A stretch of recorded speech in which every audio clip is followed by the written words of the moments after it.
네, 안녕하십니까. 말로 푸는 소소한 일상 말소영입니다. 오늘 일요일이고요. 6월의 마지막 날, 내일 6월 30일을 앞두고 시장 점검 들어가 보겠습니다.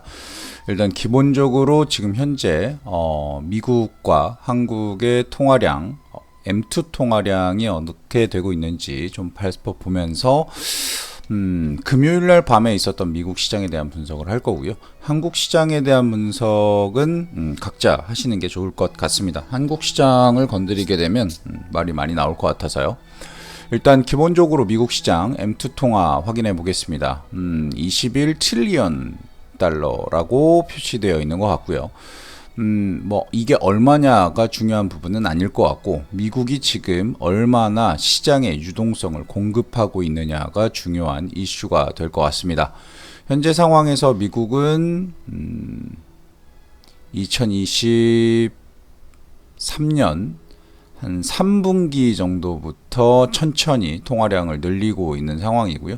통화량이 늘어나고 있는 속도는 뭐 우리가 너무 큰 금액이기 때문에 가늠할 수는 없지만, 여전히 2024년부터는 계속해서 통화량 공급을 늘리고 있다라고 보입니다.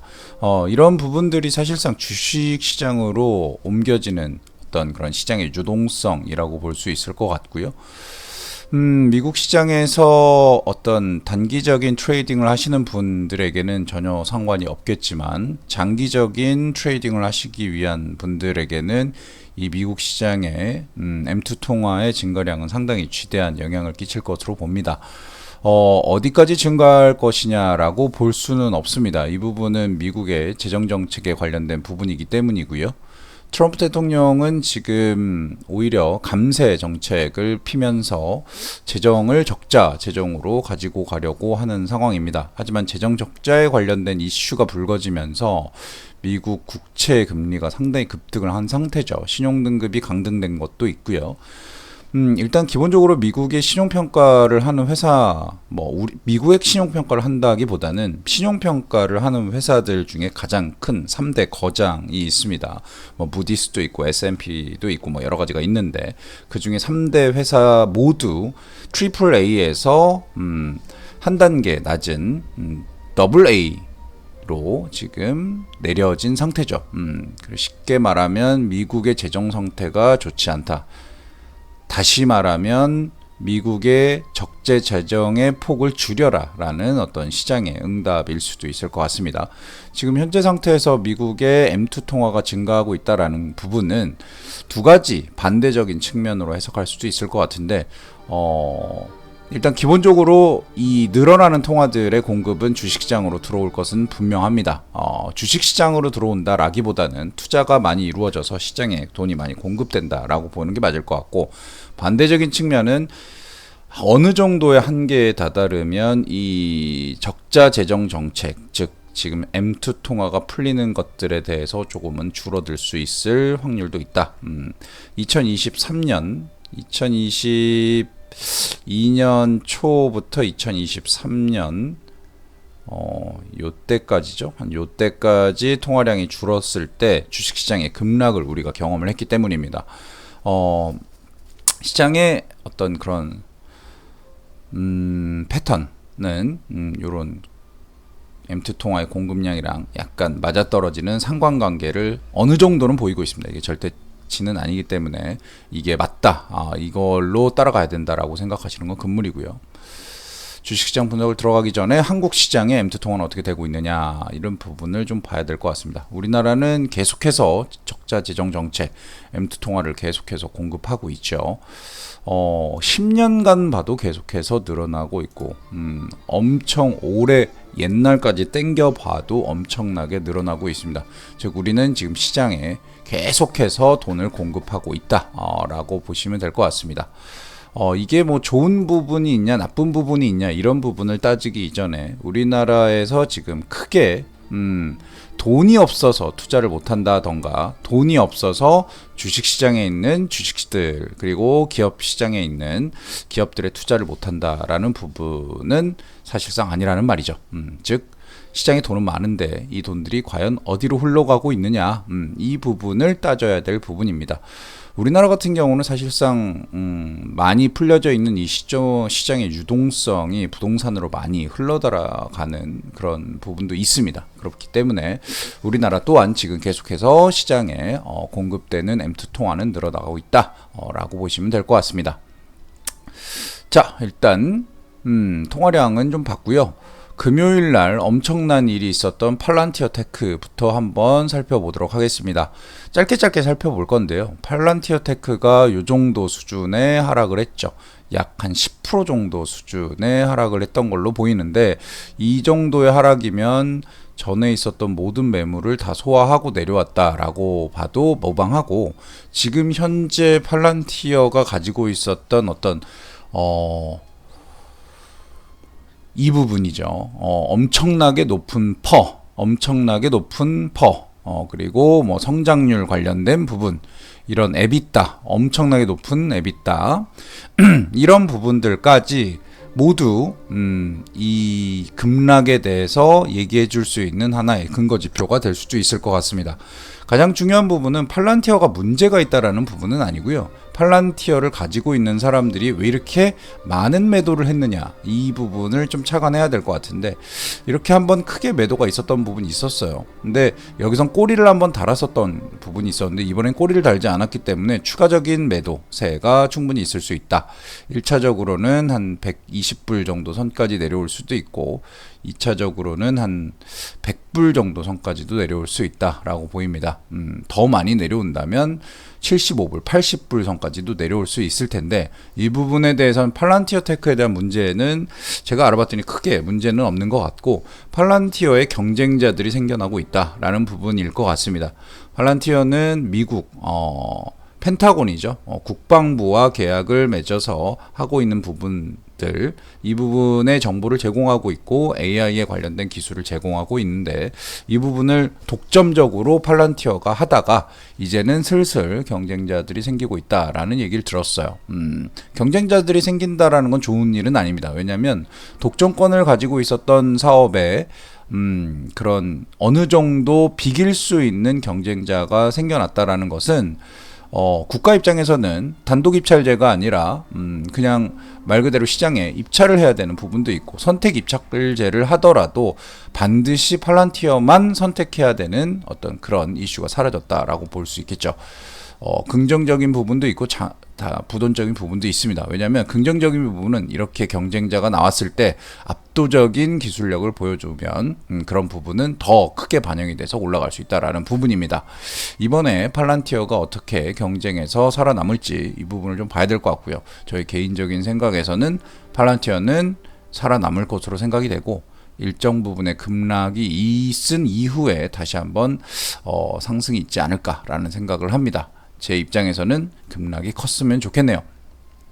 자, 두 번째 엔비디아입니다. 엔비디아 같은 경우는 올타임 하이를 다시 찍으면서 엄청난 기염을 토하고 있는데, 방금 전에 말씀드렸던 팔란티어 테크와 비슷한 구조입니다.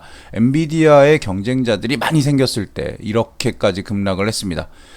특히나 중국에서 생성됐던 딥시크라는 부분이 나오면서 더 이상 엔비디아가 시장에 독점적인 지위를 갖고 있지 않다라는 얘기가 나왔을 때 이런 급락이 나왔었거든요.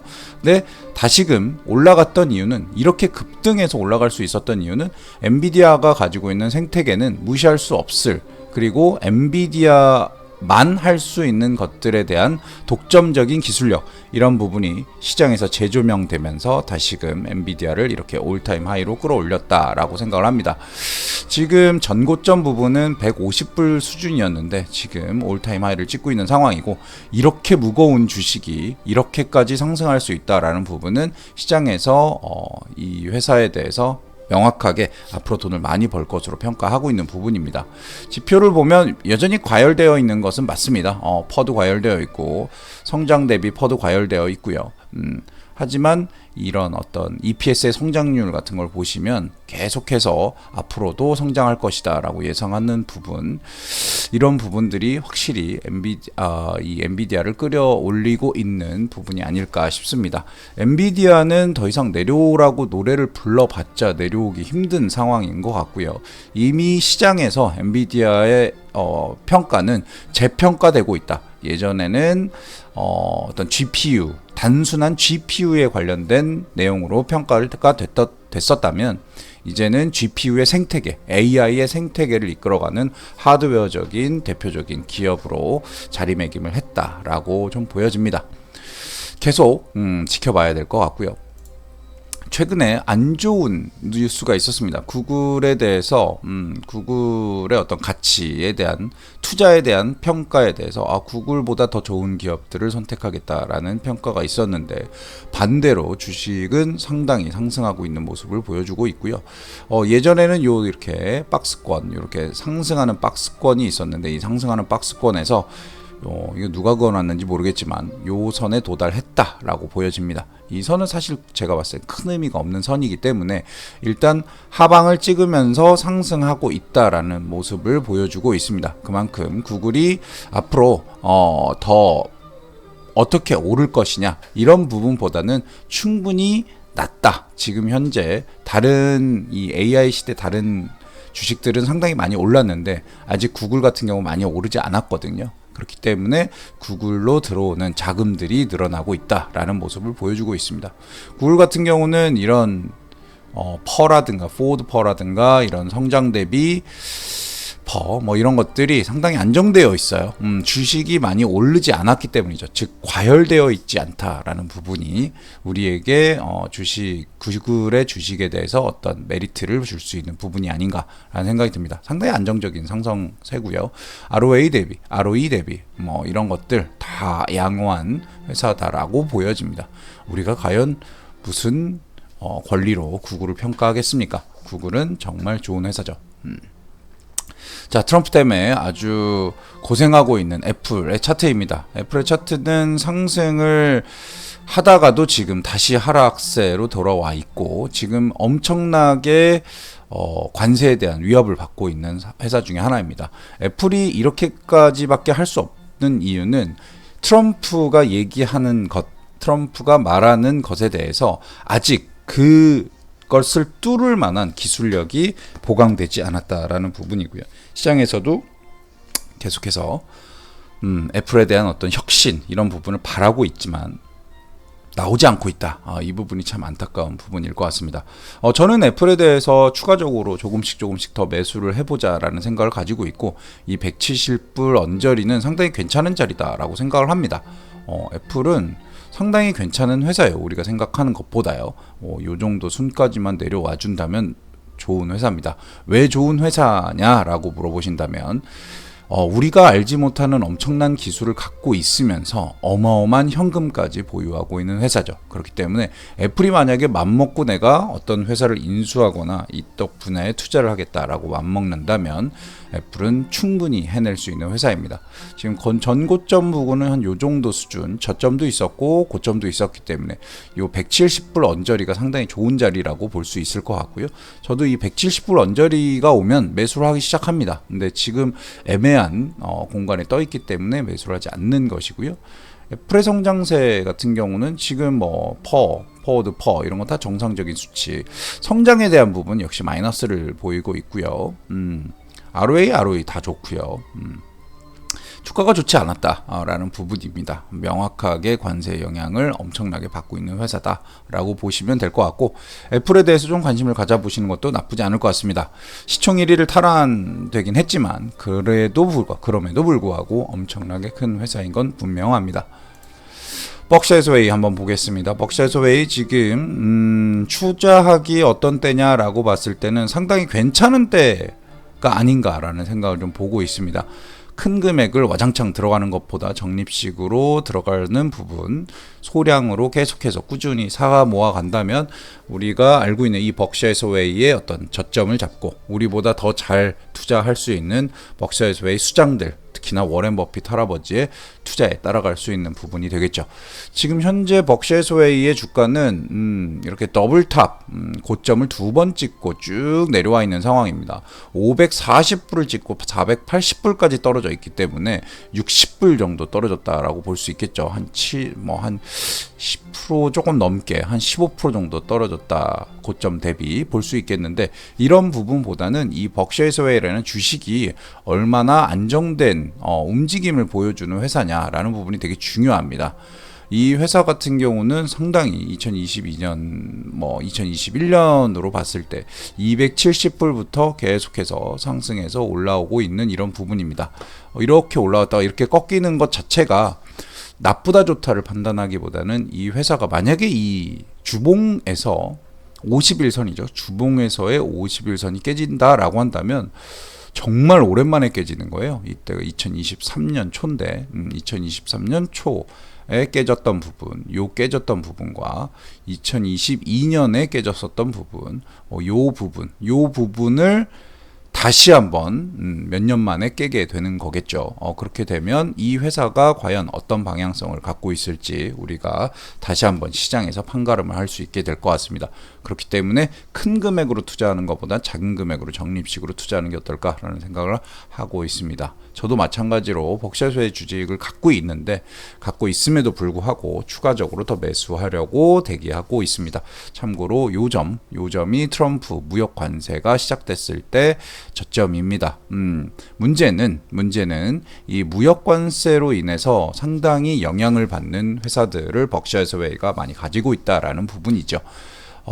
그냥 IT, AI 쪽의 섹터가 아니라 생필품 영역, 그리고 높은 배당을 주는 영역의 회사들을 가지고 있고, 그런 부분에 대한 물류, 보험 이런 부분들이 약진하지 못하면서 주가가 좀 약세를 보여주고 있다라고 보여지고 있습니다. 문제 테슬라죠. 지금 테슬라 좋은 방향성은 아닌 것으로 보이고요. 이 선은 사실상 큰 의미는 없다라고 보이고, 요 한 360불 선이죠. 365불 선 정도에서 넘어가지 못하고 이 365불을 하회하고 있다라는 부분이 오히려 안 좋은 부분이라고 볼 수 있을 것 같습니다. 테슬라 자체도 명확하게 싸다. 이 220불 선이죠. 이 220불 선을 지지하면서 계속해서 곧 저점을 들고 있는 모습이기 때문에 이 저점을 어디까지 들 수 있을지, 충분히 싸기 때문에 이렇게 저점을 들고 있다라고 볼 수는 있으나, 일론 머스크가 오늘 또 트위터에서 X에서 트럼프 대통령을 저격하는 그런 모습을 보여줬습니다. 여전히 여러 가지 이슈를 만들어내고 있음에도 불구하고 지금 자율주행의 택시부터 시작해서 차를 우리가 구매하면 탁송을 받게 됩니다. 집 앞까지 차를 갖다 주는데 그런 부분까지 자율주행으로 가져다 주는 모습, 이거는 정말 어마어마한 혁신적인 일이고요. 이런 부분들이 또 이제 그 옵티머스라는 로봇의 되게 되겠죠. 그렇게 되면 테슬라가 지금 가지고 있는 포지션, 즉 이 주가의 포지션은 인도량, 전기차에 대한 인도량으로 표시가 되겠지만, 이 전기차는 사실상 경쟁자가 되게 많아요. 근데 경쟁자가 많다라는 건 뭐냐면 전기차를 만드는 것이 어려운 게 아니라 전기차를 어떻게 운용하는 것이 어렵다라는 부분이 되겠죠. 즉 지금 만드는 기술은 전 세계적, 특히나 한국이나 중국이나 이런 쪽에서 전기차를 많이 만들잖아요. 이런 부분에 대해서는 경쟁력이 그렇게 높지는 않다. 단 이 FSD라든가 자율주행 택시라든가 그 자율주행의 능력에 대해서는 타의 추종을 불허하지 않는 그런 기술력을 갖고 있기 때문에 그 기술력이 인정받는 시점에 주가는 상당히 올라갈 수 있지 않을까라는 생각을 하고 있습니다. 이 고점까지 올라갔을 때 이 부분은 테슬라가 지금 스플릿을 여러 번 했기 때문에 이런 부분을 생각하지 마시고, 지금 현재 테슬라, 지금 안 좋을 때 테슬라의 가격이 어느 정도이냐, 거기다가 추가적으로 부여받을 수 있는 가치가 무엇이냐, 이런 부분을 보고 투자를 하는 것이 맞지 않을까라는 생각을 하고 있습니다.